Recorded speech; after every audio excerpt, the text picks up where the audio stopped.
Staring at a black screen when you plug your iPhone into your Jetta is frustrating, so let's get you back to navigation.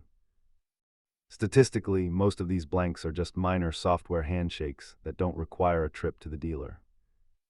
Before we touch the hardware, let's follow a quick diagnostic path to isolate the culprit. Start by swapping your cable, clearing old pairings, and performing a hard reset on the infotainment head unit. Check your phone's port for lint, ensure your iOS is updated, and verify that CarPlay is enabled under your screen time settings.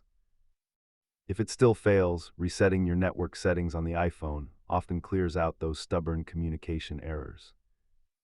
Most issues are solved at home. However, if the unit remains black even during startup, you may have a hardware failure. As you can see, the cost of a new cable is pennies compared to the diagnostic fees at a dealership. If you have an OBD11 scanner, check for communication faults specifically within the infotainment module. Pro tip: disconnecting your car battery for 10 minutes can force a total system reboot that software resets might miss. Remember that these infotainment systems are essentially computers, so patience during the reboot process is vital.